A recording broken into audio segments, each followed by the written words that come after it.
खबर उत्तर प्रदेश के मऊ जनपद से है, जहां घोसी नवनिर्माण मंच के कार्यालय का उद्घाटन किया गया। बद्रीनाथ ने एक मुहिम चलाई, जहां घोसी बचाओ बाहरी भगाओ के तहत लगातार जनता में जाकर अपनी बात को प्रदर्शित करते रहे। घोसी बचाओ नारों के बीच 24 बुनियादी मुद्दों के साथ चुनावी मैदान में उतरे बद्रीनाथ ने कहा, चुनाव नहीं लड़ूंगा। ऐसे में 2024 के लोकसभा चुनाव काफ़ी करीब आ रहे हैं। वहीं कार्यालय के उद्घाटन के साथ बद्रीनाथ ने कहा कि घोसी की 24 बुनियादी शर्तें हैं, जिन पर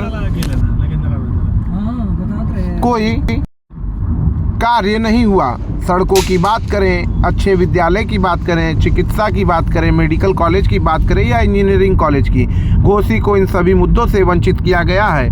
सांसद यहाँ के विधायक भी किसी काम के नहीं। ऐसे में घोसी का जो बुनियादी मुद्दा है वो ढलते हुए सूरज की तरह अस्त होता नजर आ रहा है और घोसी की जनता का भविष्य खतरे में है। इसके साथ बद्रीनाथ अपने 24 मुद्दों के साथ घोसी उपचुनाव में दम भर रहे हैं। इस कार्यालय के उद्घाटन का सीधा लोकसभा के चुनाव से ताल्लुक है। आने वाले 2024 के लोकसभा चुनाव में बद्रीनाथ अब अपने प्रत्याशी भी उतारने की तैयारी में लगे हुए हैं। अगर पार्टियां लोकल और बुनियादी मुद्दों पर काम करने वाले प्रत्याशी को टिकट देती है तो ठीक, तो फिर बद्रीनाथ भी चुनावी रण में उतरने को तैयार हो चुके हैं। देखना यह होगा कि आने वाला लोकसभा चुनाव कितना दिलचस्प होता है। क्या बद्रीनाथ की यह मुहिम चुनाव में कुछ बदलाव करेगी? ऐलान बद्रीनाथ करता है। घोसी की लोकसभा को बताने की जिम्मेदारी बद्रीनाथ लेता है। आज मैं सारे बाहरी और निरंकुश तत्वों को चेतावनी देता हूं, हमारे लोकसभा के अंदर आने से पहले आप विचार बना के आइएगा। हमारा वोट बिकाऊ नहीं है। हमारे लोग पैसे पर बिकने वाले नहीं हैं। हमारे लोग जाति धर्म के आधार पे अब बंटने वाले नहीं हैं। ये डर दिखाया जाता है कि ये पार्टियों से आने वाले लोगों के पास वोट बैंक होता है। तो ये देखिए, ये घोसी की जनता है, ये लोकसभा की जनता है। इन्होंने तय किया है बाहरी तत्वों को उखाड़ के फेंक दिया जाएगा। ये तय है, 100% गारंटी है। इस चुनाव में घोसी लोकसभा में क्या जीतेगा? जैसे फ्रांस की क्रांति, रूस की क्रांति, ब्रिटेन की क्रांति और चीन की क्रांति हुई थी और तानाशाहों ने जनता के अधिकारों को हर लिया था, जनता के अधिकारों पर अपना अधिकार जमा लिया था और जनता आई और तानाशाहों को सिंहासन खाली करना पड़ेगा। अब हम अपना संसद बनाएंगे, हम अपना विधायक बनाएंगे, हम तुम्हारे टिकट के लिए लाइन नहीं लगाएंगे, तुम हमारे टिकट देते ही नहीं हो। ऐसी व्यवस्था बनाई गई। कमाए धोती वाला, खाए टोपी वाला।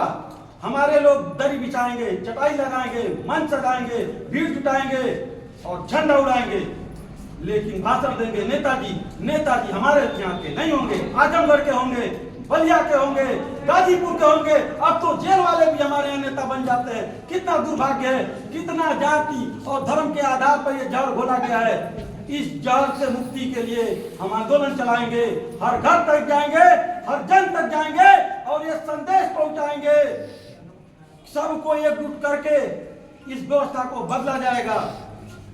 लोग कहते हैं कि मैं यादव और मुसलमानों का रहनुमा पार्टी हूं और अपने इलाके का विकास करते हैं, और एक पार्टी उसके पहले आती थी, कहती थी मैं हरिजन भाइयों की रहनुमा पार्टी हूं। लेकिन हमारे लोगों ने कितना ईमानदारी दिखाया इन लोगों के साथ, ईमानदारी से अपना 100% वोट इन पार्टियों को दिया, लेकिन 0% काम हमारे इलाके में हुआ। और इन लोगों ने अपने इलाके में इंडस्ट्री लगाई, इन लोगों ने अपने इलाके में रोजगार लगाया, इन लोगों ने अपने इलाके में इंजीनियरिंग कॉलेज बनाया, शिक्षा से लेकर रोजगार, व्यापार और कारोबार में वृद्धि करवाई। लेकिन हमारे इलाके को बदतर स्थिति में पहुंचा दिया। हमारा इलाका बदहाल है, बदहाली से खुशहाली का सफर कैसे तय किया जाएगा, इस बात के लिए चर्चा है। बहुत सारे लोग कहते हैं कि ये बीजेपी की बी टीम है, बहुत सारे लोग कहते हैं ये समाजवादी पार्टी की बी टीम है, लेकिन बद्रीनाथ कहता है ये घोसी की टीम है और घोसी की टीम लड़ाई लड़ेगी और सबको करेगी। यहाँ पर वोट मांगा जाता है। योगी जी, मोदी जी, अखिलेश जी और मायावती जी के कंधों को मजबूत करने के लिए अब की बारी घोसी की जनता घोसी को मजबूत करने के नाम पर वोट देगी और बरगला का वोट लेने वालों को मुंह तोड़ जवाब दिया जाएगा। अब घोसी को मजबूत करने के नाम पर वोट देने वाले लोगों का स्वागत है, नहीं तो वो लोग अपना बोरिया बिस्तरा बांध लें, कोई विधान परिषद चला जाए, कोई राज्यसभा चला जाए, कुछ सीटें खाली हो रही हैं, अपना जगह बना ले। अब मैं खड़ा हूं, यहाँ पर जनता का राज चलेगा, जनता का शासन चलेगा, जनता आगे बढ़ेगी। हमारे लोगों को यहीं पर पढ़ने का मौका मिलता है, हमारे लोगों के लिए अच्छी सड़कें यहीं पे मिलती हैं, तो हमारा आपस में बैर क्यों रहेगा? कोई पार्टी कहती है कि मैं सारे मुस्लिमों को पाकिस्तान भेज दूंगा, कोई पार्टी के लोग कहते हैं सारे विवादित मस्जिद गिरा दिए जाएंगे, कोई पार्टी कहती है कि सारे विवादित मंदिर गिरा दिए जाएंगे। वो भी पार्टी 10 साल सरकार में थी, कितने विवादित मंदिर गिरा दिए गए। और दूसरी वाली भी पार्टी 10 सालों से शासन में है, कितने मुसलमानों को पाकिस्तान भेज दिया जाएगा। ये मुद्दे से भटकाने की लड़ाइयां लड़ रहे हैं, ये हमारे यहाँ विकास के नाम पर टाइम पास कर रहे हैं और अपना व्यापार कर रहे हैं। राजनीतिक व्यापारियों को 5 करोड़ का टिकट बेचकर और यहाँ पे विकास का काम नहीं करते हैं और अंत में चुनाव आता है तो लोगों को लड़ाते हैं। हमारे लोग अब नहीं लड़ेंगे, हमें तनाव में नहीं जीना, हमें मिलकर रहना है और मिलकर आगे बढ़ना है। सड़क बनेगी तो हर बिरादरी के लोग चलेंगे, यूनिवर्सिटी खुलेगा तो हर धर्म के लोग पढ़ेंगे, अगर फैक्ट्री लगेगा तो हमारे लोगों को यहीं पर हमारे बगल में ही रोजगार मिलेगा, हमारे लोग किराएदार नहीं बनेंगे, हमारे लोगों को गाजियाबाद, नोएडा, ग्रेटर नोएडा नहीं जाना पड़ेगा, इंजीनियरिंग करने नहीं जाना पड़ेगा। हमारे यहाँ इंजीनियरिंग कॉलेज खुलना चाहिए, हमारे यहाँ ही IIT खुलना चाहिए, IIM खुलना चाहिए, हमारे यहाँ अच्छी फैक्ट्रियाँ लगनी चाहिए। हमारा इलाका तो पहले से ही विकसित इलाका था, सारी जूट मिलों को बंद किया जा रहा है, कटाई मिलें बंद हैं, चीनी मिलों की हालत लड़खड़ा रही है। चीनी मिल घोसी के 3 किलोमीटर इलाके में रहना दूभर हो गया है, कोई सुधी लेने वाला नहीं है। पार्लियामेंट में घोसी की कुर्सी खाली है, हमें पार्लियामेंट में घोसी की कुर्सी पर बैठने वाला चाहिए, इसलिए ये पार्टी के लोगों को अगर हमारा बैठने वाला नहीं रहेगा तो हम अपना व्यवस्था बनाएंगे और तुम सबका सामना करेंगे और मुंह तोड़ जवाब दिया जाएगा। के तरफ पूरी निगाह लगाएगा, उस निगाह को हम लोग घोसी में आने नहीं देंगे, उसकी निगाहों को रोक दिया जाएगा, उसके रास्तों को रोक दिया जाएगा। अगर पार्टियां नहीं मानती हैं तो उनके कैंडिडेट का बहिष्कार किया जाएगा। कैंडिडेट वोट मांगने आ जाएंगे तो जनता उनका तिरस्कार करेगी। अगर उस पर भी नहीं मानते हैं तो लोकसभा चुनाव में उनका अंतिम संस्कार किया जाएगा, इन पार्टियों को जड़ से मिटा दिया जाएगा। ये हमें करना पड़ेगा। हमारे लोगों के अधिकारों को छीना गया है, अपने अधिकारों की सुरक्षा के लिए हमें आगे बढ़ना पड़ेगा।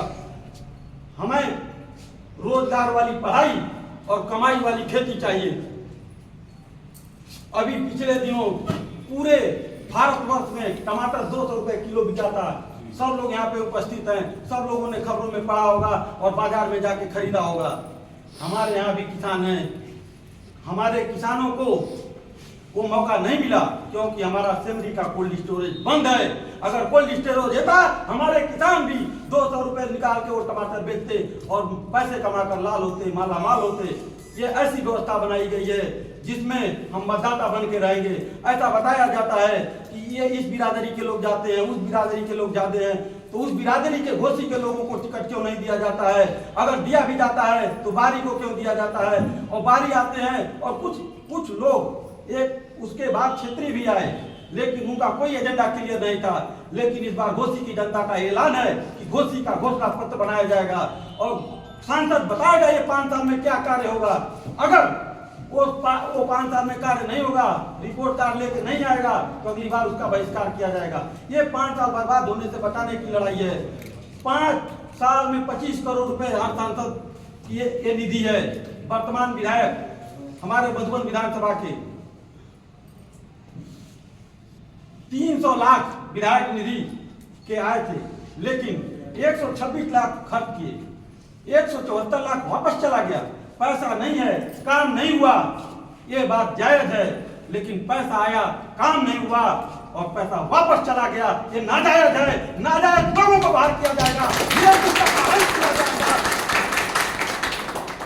आपने देखा होगा इमोशनल अटैचमेंट, जब किसी के घर में कोई प्रताड़ित किया जाता है, पुलिस नहीं सुनती है, तो नेताजी अगर थाने तक चले जाते हैं या फोन कर देते हैं, तो अधिकारी राइट टाइम रहते हैं, अक्सर साइड बेलगाम नहीं होती है। आज देखिए, अगर शहर की बात की जाए तो मीटर का कनेक्शन की डिमांड 45,000 से 46,000 तक की है और हमारे यहाँ 15,000 तक की सप्लाई है। और उधर से देवरिया में हमारा मीटर नीलाम होते हुए देखा गया। इसका जवाब दे कौन है? इसकी भरपाई कौन करेगा? इस विभाग के मंत्रियों को अब आगे आकर बताना पड़ेगा। अगर वो नहीं बताएंगे तो जनता आगे बढ़कर अपना अधिकार लेगी और उनका मुकाबला करेगी, उनका विरोध किया जाएगा और उनको इस चुनाव में कड़ा टक्कर देकर ये बताया जाएगा, अब जाति धर्म के नाम पर हमारे यहाँ वोट नहीं बिकने वाला है, जाति धर्म के नाम पर हमारा वोट नहीं मिलने वाला है। आप सुधर जाइए और व्यवस्था को सुधार दीजिए। ये राजनीतिक सुधार का आंदोलन है, हम लोग भी इंतजार कर रहे हैं। जिस दिन ये पार्टियां बाहरी कैंडिडेट उतारेंगी, उसी दिन हम लोग अपने कमेटियों की घोषणा करेंगे। ग्राम स्तर पर 26 लोगों को तैयार किया गया है। देखिएगा, ये आंदोलन होगा, ये आंदोलन जनता का आंदोलन होगा, स्वतः स्फूर्त आंदोलन होगा और जनता इनका जवाब देगी, मुंहतोड़ जवाब देगी। अब अंत में मैं बस एक बात कहकर अपनी वाणी को विराम दूंगा। जैसे पदों पर जाता है तो अपने इलाकों का ही विकास करता है। इटावा में लाइन सफारी बनाई गई, मैनपुरी में मेडिकल कॉलेज खोला गया, सरकारी में हजारों करोड़ के महोत्सव मनाए गए, फिरोजाबाद में आलू की फैक्ट्री लगाई गई। क्या हमारे मिट्टी में आलू नहीं उगता? क्या हमारे लोग किसानों को कमा कर आगे नहीं बढ़ना? क्या हमारे यहाँ भी आलू की फैक्ट्री चाहिए और हमारे यहाँ भी मेडिकल कॉलेज खुलना चाहिए, हमारे यहाँ भी IIT IIM जैसे संस्थान बनने चाहिए। केवल गोरखपुर में ही नहीं मेट्रो चलेगा, अब हमारा सांसद रहेगा, हमारे जिले में भी मेट्रो चलाया जाएगा, घोसी लोकसभा में भी विकास की गंगा बहाई जाएगी। अगर उसके पहले वाली सरकार को देखा जाए तो वहाँ पे गाजियाबाद, गौतम बुद्ध नगर, नोएडा और ग्रेटर नोएडा के इलाकों का जब विकास किया गया था, हर 2 किलोमीटर पे इंजीनियरिंग कॉलेज, 3 किलोमीटर पर फैक्ट्रियां खोली गई।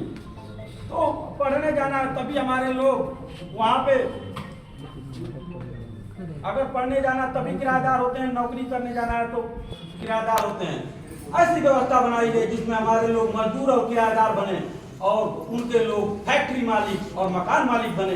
बैठकर खाना उनको मुयस्सर हुआ, हमारे लोगों को दर दर की ठोकरें खाना पड़ा। हमारी माएँ, हमारी बहनें सारे घरों में अकेले अपने पति का इंतजार करती हैं, अपने बच्चे का इंतजार करती हैं। अब हमारे यहाँ भी माँ, बच्चे, पिता सब एक घर पे रहें, ऐसी व्यवस्था बनाई जाए। हमारे लोगों को भी वो सारी सुविधाएं मुहैया कराई जाएं। अभी किसी का प्रसव पीड़ा हो रहा है, सड़कें इतनी बदतर हैं, कोई कहता है कि वहाँ जाते जाते ही रास्ते में ही कुछ दुर्घटना न हो जाए। सरकारी अस्पतालों में कोई व्यवस्था नहीं है, दवाई का भी कोई प्रबंध नहीं है। बहुत सारे अस्पताल, सुखी चौरी का अस्पताल ले लीजिए, वहाँ पर अब तक स्टाफ नहीं बैठता है। ये संसाधनों को क्यों लगाया गया? आपने अस्पताल क्यों बनाया? अगर अस्पताल में स्टाफ को नहीं बैठाना था तो वो संसाधनों का व्यय हो रहा है, संसाधनों के अपव्यय को रोकना है। इसीलिए सभी जाति, धर्म, महिला, पुरुष, युवा, बुजुर्ग सबको एकजुट होकर इस लड़ाई को लड़ना है और इस लड़ाई को हम लड़ेंगे और अंतिम सांस तक लड़ेंगे। जब तक हमारी सांस चल रही है ये लड़ाई नहीं रुकेगी, ये लड़ाई को लड़ेंगे, जीतेंगे, जीत के रहेंगे। अगर मैं मर जाता हूँ, ढेर सारी धमकियां मिल रही हैं, अगर मैं मर जाता हूँ तो इसमें से 10-20 लोग निकल के कोई नेतृत्व कर लेना, लड़ाई को अंजाम तक पहुंचाना। धमकियों से मैं नहीं डरता हूँ, मर जाऊंगा लेकिन घुसपैठ की सुरक्षा के लिए लड़ता रहूंगा।